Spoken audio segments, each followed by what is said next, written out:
جیسے مطلب ایک مسجد ہے جس میں درگاہ ہے انکلوڈیڈ، مطلب درگاہ اور مسجد دونوں ملی ہوئی ہے،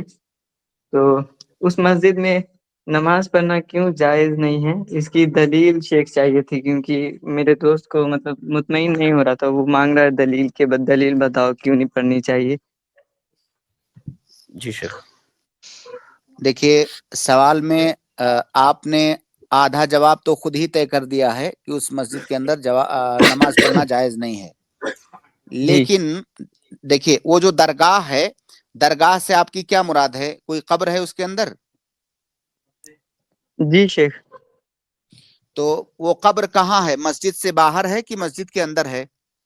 مسجد کے اندر ہے قبر، مطلب جیسے جہاں نماز پڑھتے ہیں وہ الگ ہے، مطلب ایک وضو خانہ کا کمپارٹمنٹ بنا ہوا ہے، جیسے بیچ میں وضو خانہ ہے، وضو خانہ کے اس سائڈ مسجد ہے جہاں نماز پڑھاتے ہیں اور مقتدی نماز پڑھتے ہیں سب، اور ایک اس سے پیچھے ہے جو درگاہ ہے، لیکن ایسے بنا ہوا ہے، ایسے چھت وغیرہ جڑے ہوئے ہیں کہ لگتا ہے مسجد تو ایک ہی ہے۔ جیسے جو مسجد کی دیوار ہے پچھم والی دیوار، کیا اس دیوار کے پیچھے ہے جی وہ قبر؟ جی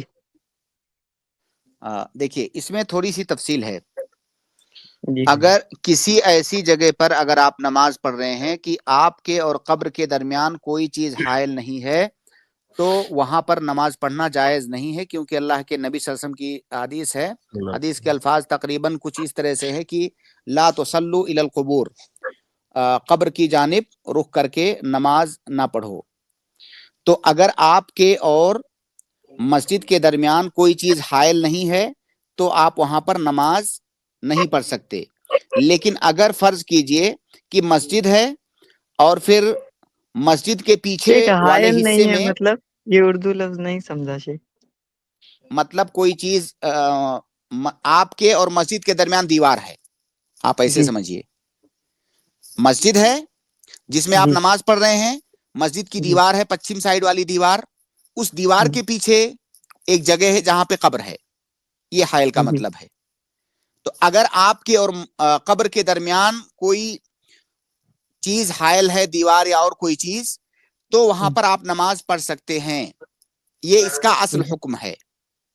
جی لیکن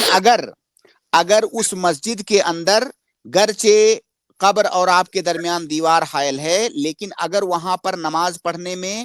یہ شبہ ہو کہ یہاں پر جو لوگ نماز پڑھنے آئیں گے یا جو پڑھنے آتے ہیں ان کی نیت میں قبر بھی ہے کہ میں قبر کی جانب رخ کر کے نماز پڑھ رہا ہوں، اگر اس طرح کا شبہ ہے یا اس طرح کا فتنہ آنے کا اندیشہ بھی ہے تو وہاں سے مسجد کو ہٹا دیں گے یا وہاں پر نماز نہیں پڑھیں گے۔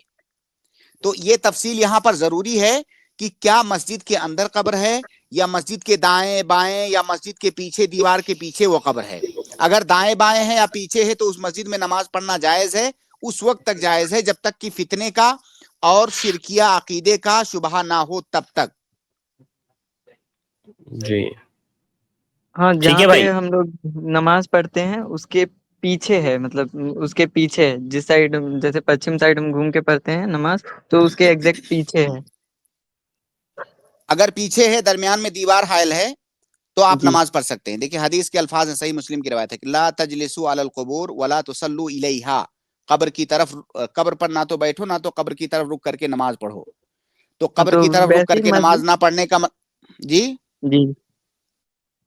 تو اگر بولیں قبر کہ اور آپ کے درمیان کوئی چیز حائل ہے، دیوار یا ایسی کوئی چیز، تو پھر آپ نماز پڑھ سکتے ہیں، الا یہ کہ فتنے کا اندیشہ ہو، شرکیہ عقائد آنے کا اندیشہ ہو تو پھر نہیں پڑھیں گے۔